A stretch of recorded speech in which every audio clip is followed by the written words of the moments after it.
You're listening to The Snipers Club. I'm your host, The Sniper, and welcome to Hatty the Posterboy. Who needs a water boy when you've got a poster boy? So it's that time of year again, and we can't wait. It's Magic Round, guys, and it's going to be an absolutely awesome weekend. So... Ho, ho, ho, it's magic, you know. Never believe it's not so. It's magic, you know. Never believe it's not so. Never been awake, never seen a day break.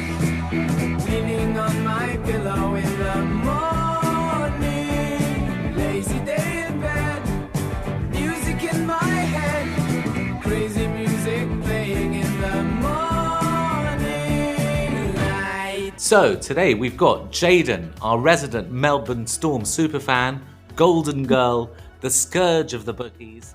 What hasn't she done? She's done it all, but she comes back for more. So the rumour is this week that Bellyache has made the call and he's drafted her in as Jerome Hughes' replacement at halfback for the Storm. Bellamy asked if she had the right colour headgear, because obviously it's got to be purple. She said yes, but that she'd probably stuff it with winning bet slips to make sure that just in case she did get a head knock, she had some extra padding. Is this rumour true, Jaidyn? Are you actually covering Jerome against the Eels this weekend? Yes, I am. You might not realise, but yep, it'll be me, and yeah, just in time for Magic Round. Perfect. Are you going to be putting the brick through this weekend? Give us a bit of inside track. Possibly. I got to keep my cards close. Yeah. Have you been working on your right edge attack? Yes, I have. Don't worry.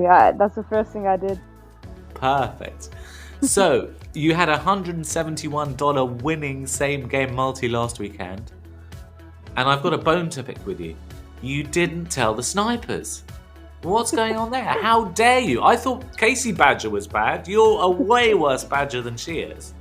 Hey. I've got excuses. I got my excuses. It was Mother's Day, so I jumped on like 4 minutes before the game started, and it was. I don't know, I thought Roosters might score some points, so I quickly did a little multi with a few Roosters players, and then, it came through. And also, I didn't want to give another losing bet slip to the Snipers Club, so can't give them all. No, but congratulations and well done. That was an absolute beauty, so very, very well done. You also did a special Magic Round ticket draw, right? What was the story with that? Yeah, I did. Unfortunately... we can't go, me and my best mate, and we also take some of our family members, and unfortunately we can't go, so we ended up having 7 tickets in total, and we sold 5 of them, and then me and my best friend decided that we'll give ours away and give someone else the opportunity to sort of go and experience something that we love. We've gone the last 2 years, and we're looking forward to it this year, so just give someone that opportunity, whether they missed out or whatever the reason is. And the lady who was lucky enough to win it said she'll be taking her dad. So she said she'll send through some photos and tag us in sort of everything that they're doing over the weekend. So that'll be cool. We'll feel like we're all there. So yeah. Please send them through. It'd be great to see, because sure. Not all of us are lucky enough to be able to get to Brizzy easily. And we've got members in our group and friends of the group and relatives of the group that have been dying to go, but not that many people have been able to make it yet. So it'd be great to get a feel firsthand. You've been, the last 2 years, right? Yeah, I've been the last 2 years, yeah. And what was it like to go to, was there a carnival atmosphere? Yeah, for sure. It's like, it's amazing. Like, I can't really explain it. I went to Origin game last year, my first time in Brisbane, and that's the only thing that I kind of feel like that was similar. And it's just, in terms of just like the city, it's just full of like rugby league, and everyone's wearing different jerseys, and even at the field itself, it's like you said, like a carnival, and everyone's just cheering for every team, and And yeah, it's just amazing. Everyone's just talking rugby league, and yeah, we went to the casino as well, and everyone in the casino was just in the NRL gear and just talking rugby, and yeah, it was just so good, and everyone just loves their footy there, and yeah, it's amazing. If you can get the chance one day, yeah, definitely try and get there. I thought you were banned from that casino. They let you in again? Yeah, they did, and we almost got kicked out again. Not for anything negative, but just from winning. Yeah? It's a story for another day. Were you drunk and disorderly, or were you rowdy? What would you say was close to that? No, I didn't drink, to be honest. So just level-headed, and yeah, just racking it up on the roulette table. A rumour has it that you're also a closet Titans fan. Is that true? Honestly, when it comes to Magic Round, yes, and I feel like hopefully they put on a show this weekend just so the listeners and you will understand where I'm coming from. They're just like, I don't know, live they're just really good to watch, and last year they're probably the team that I remember the most from Magic Round and probably got into the game the most. So yeah, pretty crazy what happens at Magic Round. Was it you that convinced Fifita to stay? Were you the mole? Are you the secret potion? Yeah, once again, just got to keep some things close to my chest. Yeah? It was either you or Tino. Right? 50-50 chance, yeah. Yeah. If I could spell his surname, then, we'd be getting somewhere, but that's quite difficult. Right, let's kick off then. So, sadly, last week, no player scored a Hatty, so we couldn't find a Posterboy. We had numerous doubles, though, from Mariner, Isaiah Papali'i, Latrell, Dom Young. He could have scored 5, couldn't he? After the first 10 minutes. I know, crazy. I can't believe he didn't get over for some more. Have you got him in your Supercoach team? Yeah, I bought him in last week. Yeah, I had a feeling, and ended up lucky. Because he made a crazy amount of line breaks. I think it was some kind of record, and that's going to be very, very hard to do again. Oh yeah, his statistics were off the charts that game. It's like he had spiders on him. Yeah. Then Angus Crichton also got a double. He's in flying form, and so did Jeremiah Nanai. And they're obviously in the fray for Origin, so they're playing absolutely out of their skin at the moment. You put up Katoni last week at massive odds. He was playing inside Dean Mariner. How do you think Katoni got on? Yeah, no, I wasn't a fan of that game. I thought for sure he'd get over for at least one, like just purely based on matchups and obviously with Walshy around the back. But yeah, I don't know. Yeah, I'm not sure. I feel like he lacks involvement sometimes, and I don't know whether that's because obviously Mariner's on the outside and he's got some speed and Staggs just doesn't really bother. But even on the breaks and all of that, he's just not even following up really, and just looks really tired, using up all his energy defensively maybe. Because he's quite streaky, isn't he? Towards I'd say the last third of last season, he went on a run where he was absolutely on fire, scoring virtually every week. He carried that form through to the finals. He then played for Australia, got his try for Australia, and it seems to me like he tends to start his seasons slowly, but he builds into them as the season starts to come to a close. He crescendos. Do you think that's a fair comment? I think it's a fair comment, and knowing my luck, the tide's gonna turn this weekend. What do you mean your luck? You've got the best luck. If it's your luck. My luck for the Snipers Club. Oh, you can't say that. You've got to keep things positive on here, yeah? You've got to give the people what they want, Jaidyn. Yeah? You can't be coming on here with a tale of woe. This week, don't worry. I got it. You got it covered. Awesome. Yeah. So, what did you make of the Storm's last game, which was home to the Sharkies? Yeah. I mean, I feel like they did okay.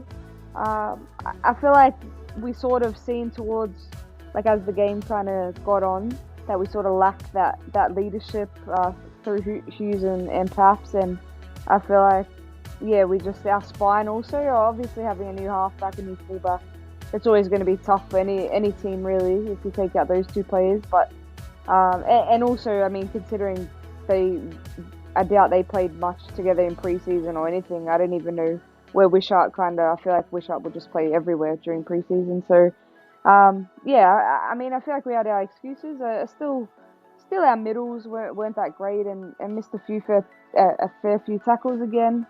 But yeah, hopefully we'll be better for the run and the spine will be better. And yeah, we see a better showing this week. Yeah, I was really impressed with Wishart. I thought he was excellent.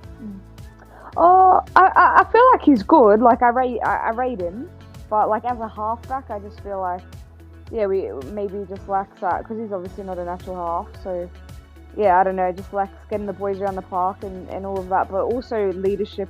It takes me back to Munster kicking that short kick-off from when the Sharks scored, and I don't know, or was it a penalty kick? But either way, it was like 6-7 minutes to go, no reason to go short there. So, and then they obviously scored off that. So yeah, I just think Paps and Hughes sort of ground Munster's thinking. Because it started really well, didn't it? Harry Grant hit an awesome 40-20 in the first 10 minutes. You guys were pretty well ahead on the scoreboard. Everything looked to be in control. Then it slowly but surely started falling apart. So far this year, you're 0 from 2 without Jerome Hughes. Last year, you had 4 games without Jerome Hughes. You won 3 and lost 1. And the year before, you also had 4 games without Jerome Hughes. You won 1 and lost 3. So, you know, he's obviously a key player in your team. How do you think you're going to get on without him? Will you be able to step up to the mark yourself and really sort of guide the team as they need to be guided? Yeah, I feel like I also think like those stats too. Obviously, we would have had Jonah Pezzett filling in, you know, but and like he's obviously a bit different to Wishart. But yeah, I think we're in good hands the next couple of weeks, and yeah, you'll see a better team this weekend. Yeah. What did you make of Grant Anderson?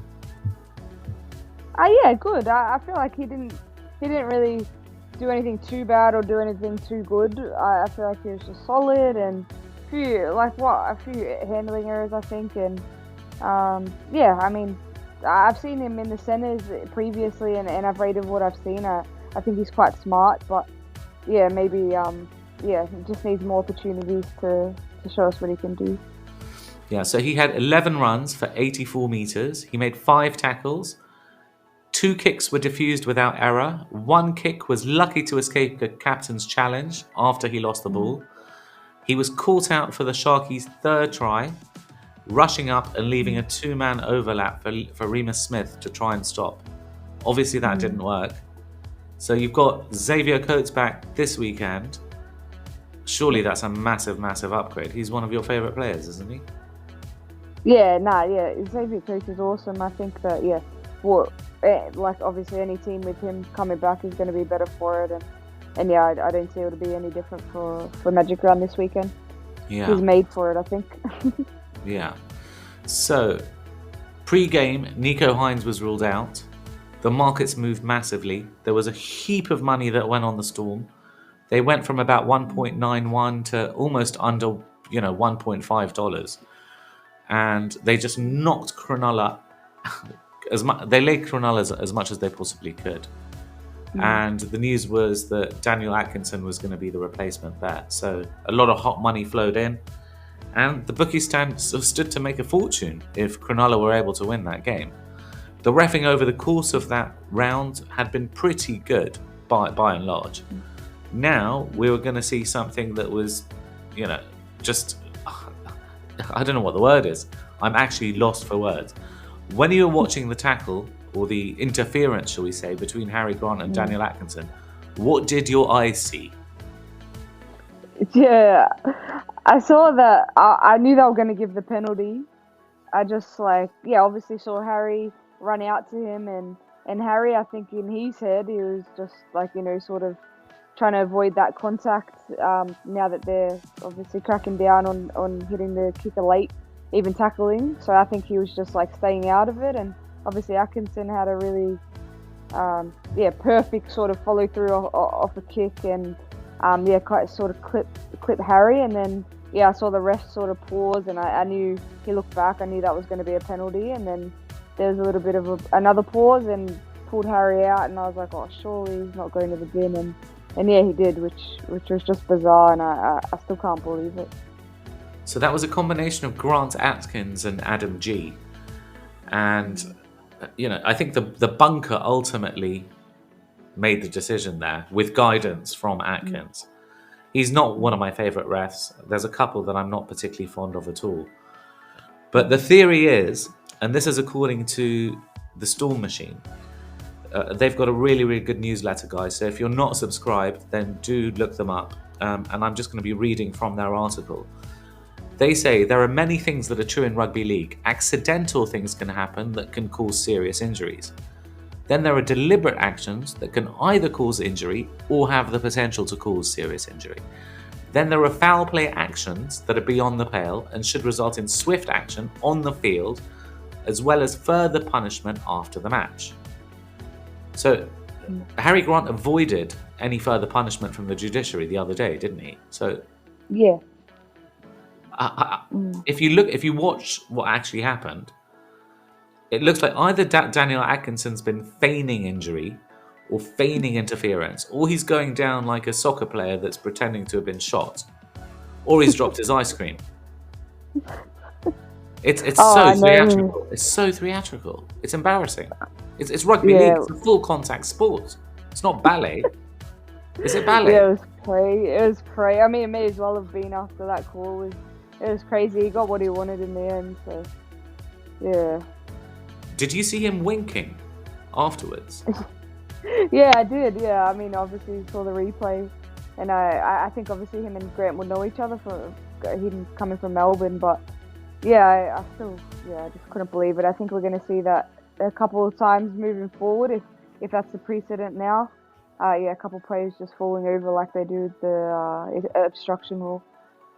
Did you watch Bellyache in the box there? Did you see his reaction? Yeah. I'm not surprised either. Yeah, I think the word is seething. Yeah? Yeah, to put it lightly, I think. Yeah. So afterwards, in the press conference, when asked what went wrong, he said, well, they scored more points than us to start with. I just thought our starts to halves were poor. I don't like saying this, but at different stages, it looked like the game was more important to the Sharks than it was to us. Usually when that happens, you get away with the win, which they did. I was really disappointed how he started both halves. But he wouldn't be dragged into a potential fine by commenting on the sin bin. He said, then, if that's what they want to do, then fine. Having your captain off and your dummy half off in the sin bin doesn't make it any easier for us. I think with any rules, all we want is consistency. That's the mark now. You touch the kicker's leg, doesn't matter how hard, you go to the bin. I didn't see him touch his leg. Did you see him touch his leg? Oh, I don't even know what I saw, to be honest. I'm not even a Storm fan. I didn't see it. Yeah, it was an insane call. I don't know what they're going to do moving forward because they can't stick with that. No. Yeah, it's embarrassing. So let's move on then. Well, Eli Katoa, he's been on absolute fire this season. It's his breakthrough year. He did have a sort of cameo role in parts last season. How have you rated him so far this year, Jaidyn? Yeah, he's been awesome. I love Katoa. I love watching him. Last year, I saw sort of like the glimpses of, like obviously a strong ball runner, runs a nice line, and him and Hughesy were building that combination. And this year, I feel like the thing that's impressed me the most has been his defense. He's sort of one of those players now that you just, when teams are running at him or running shape around him, you just know that he'll handle it. And like 99% of the time, he's making the right decision and even covering for other players. And he's just working so hard. And I'm just so happy he's on our team, and hopefully he can keep improving and building on defense and attack. Which other player does he remind you of in the NRL? I call him Lil Nanai. He reminds me of Nanai. I don't know, just something about it. They sort of play the same. And then Munster came out on in an interview and actually said that he has really good hands like Nanai, which I just found so interesting because I was like, if he reminds me of anybody, it's him. And Munster said we just haven't seen it yet. Apparently he's really good under the high ball and stuff. So that's one thing to look out for. Is he actually bigger than Nanai? He looks bigger than Nanai. Yeah, he's bigger than Nano, but I think because he sort of, I don't know, arrived sort of later in terms of skill-wise and that. Obviously I knew Nanai like first, so yeah, the way I see him play, I just call him little Nanai. Okay. I think he's probably older than Nanai as well. Yeah. I got no idea. All right, we'll put a line through Meanie. It's not that relevant this week, and we've got more important things to get on with. So let's forget Nick Meanie.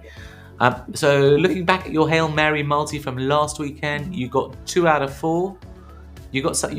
You've been cooking up a storm for us this week. Yes, is now my time to shine. No, it's not. Sadly, we've got badgers waiting. So you'll Okay. Yeah, you'll have to pull a badger out of a hat for us in a minute. Okay. So, right. moving on to Badgerwatch, your favourite section of the show. Casey reffed the Roosters against the Wars this weekend. How do you think she got on? Are you voting Honey Badger or Bad Badger?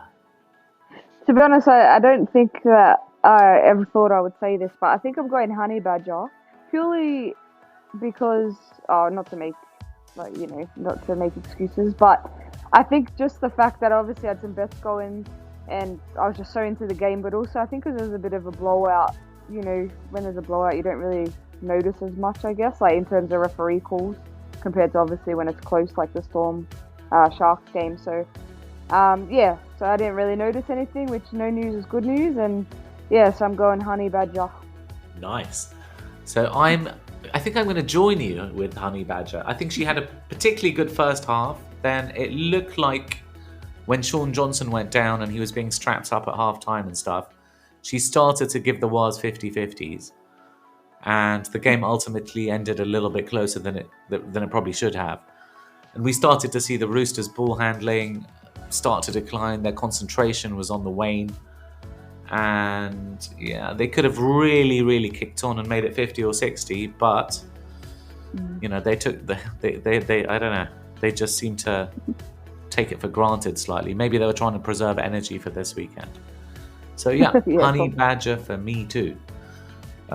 Right, so there's been a little bit of controversy this weekend. I mean, we've had 2 bits of news today that are quite interesting. Fifita and a Queensland player, right? What did you hear about that? Oh yeah, the Queensland players obviously just came in like the last couple of hours, but allegations of rape, which is obviously never good to hear from obviously all parties involved. But not too sure. They haven't really said too much. They've just said it's a Queensland contracted, like an NRL team in Queensland, contracted player, played Origin. And then that's really all they've said. And I've read in a couple of places it's Queensland law sort of not to name. They can't sort of name anything before charges have been laid or something like that. So not sure if we'll find out anything, but people are thinking that whoever the player is would be withdrawn from the game this weekend if they're even playing. So that's no good, obviously, and hopefully it gets sorted somehow. Because it takes us back to what happened with Dylan Brown last year, doesn't it? He was out for sure. At least half. Was it 3/4 of the season or half the season? Yeah, it was. I think it was about 8 weeks. Yeah, he got for that. Yeah. So it's always very, very sad to hear these things, and hopefully they're resolved in an amicable way. Nobody's been hurt or injured, and people are able to move on, so we can concentrate on the sport that we love. What about Fifita? What's the story there?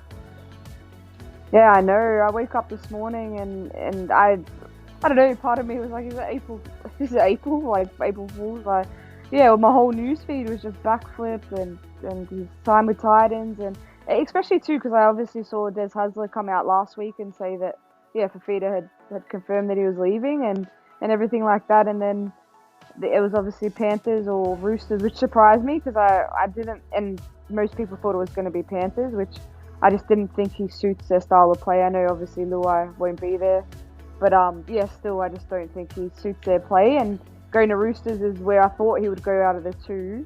And then so I mean I felt shattered for the Titans, and now obviously I feel the opposite, so happy for the Titans, my team, and I think it's good, and hopefully in the next couple of years they can keep building and get a stronger team there with Des Hasler.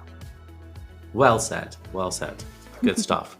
Good luck to him. He's an awesome player, and hopefully Yeah, the for Titans do have a shot over the next few years. They've got so many gun players in there. You just want to see them all fit at the same time. Oh, for sure, Yeah. So let's move on. Have you got a new Magic Round Hail Mary multi for us? yeah. Yes, I do. I'll get into it.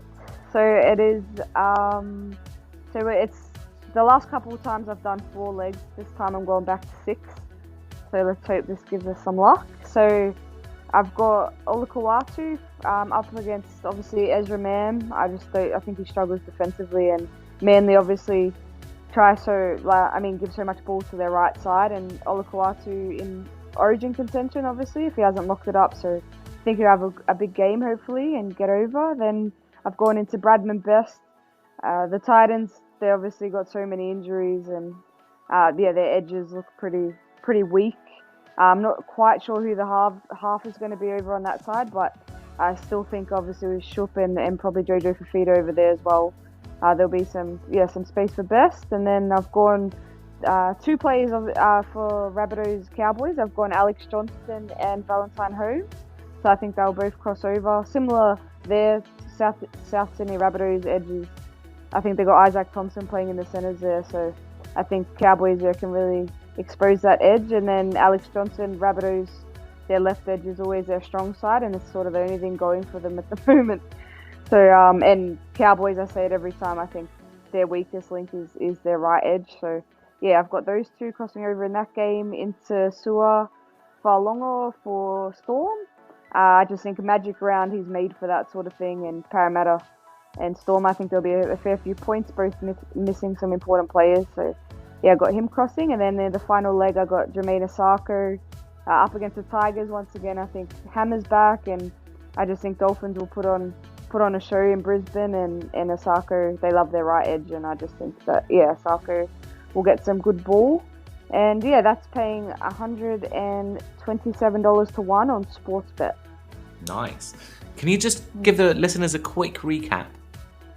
Yes, so it's Olakau'atu into Bradman Best, into Alex Johnston and Valentine Holmes, into Sua Falongo, into Jermaine Asako, 127 to 1 on Sportsbet. Awesome. So let's move on to our poster boys. Mm-hmm. The time has come. It's Magic Round. Jaidyn, who's your Hatty the poster boy for Magic Round? Okay, so I've gone someone who I just mentioned. I've gone Valentine Holmes. I think last week he obviously put down that ball that was a certain try, and he's obviously a good player and could score well. So I think that he's going to have a point to prove this week, and Origin's obviously coming up, and now we've got Cobbo in the centres as well and Hammer, so there's a bit of competition there. So I think Holmes will have a really big game, and Dearden hopefully gets him over. And so I've gone Valentine Holmes to get over for a hat trick, my poster boy, and he's paying $26 to 1 on Sportsbet. He's so Marmite, isn't he? You either love him or hate him, right? I mean, there's no in between with him, is there? Either he's having an absolute blinder, or he's having a man. I know. I honestly would prefer him on the wing. He's honestly one of my favourite wingers, but I'll take him in the centres, and just hope that that this week is his good game, because some of the balls he drops, I can't even believe it, to be honest. I think he just goes 100 miles an hour, but hopefully this is the week that he shows up. As long as he's not on the Charlie beforehand, he might get carried away in Brizzy. If he's not, then okay, no. I get it. Guess who my poster boy is, Jaidyn? I'm not sure. Can I have a clue? It's the golden boy himself. It's Golden Balls. Reece Walsh at $19 with Sky Bet in the UK. He's going to run rings round that Manly defence, and that forward pack is slow and immobile. So he's gonna tear them a new one. I can see that leaping fish celebration as he scores, manifesting it right now. He's going to do that celebration at least 3 times. He might even do it 4 times. And then the whole stadium's going to light up in a, pink cloud of Reece Walsh. And if you can find odds on him vomiting before the game, then definitely back that as well. So put out a price request to TopSport or whoever your bookie is. Try and get odds on Reece Walsh to vomit before the game. Double it up with a Hatty, and you're good to go. That's crazy. That's crazy odds. I actually had him. I mean, I was actually looking at him, and on Sportsbet, I'm sure he was paying like $9, and I didn't even. I was just like, oh, that's too short for obviously what I wanted. But $19, that's a really good price. If you wanted to get creative, you could try and ask for a price to vomit whilst he's doing the leaping fish, like a projectile vomit. You might get better odds on that, but you'll have to ask specially. And a cramp as well. I think I'll be all right. Cramp will be fine. So they'll take the bucket for him to vomit into, and then all will be good. So, quick recap. We've got 2 poster boys for you guys, Valentine Holmes and Reece Walsh. Good odds on both. Let's hope somebody does bag one this weekend. Here's a couple of interesting stats. Can you think of a forward, Jaidyn, that has scored in the last 2 Magic rounds? I'll give you a clue. He's got a mullet. Oh, I feel like everyone has a mullet these days. Ruben Cotter? Yes! Oh, Ruben Cotter for the Cowboys. So can he get 3 in a row? The other golden one is Cobbo. So he scored a hat-trick 2 years ago in Magic Round. He scored another hat-trick last year. Obviously, he was playing on the right wing both times.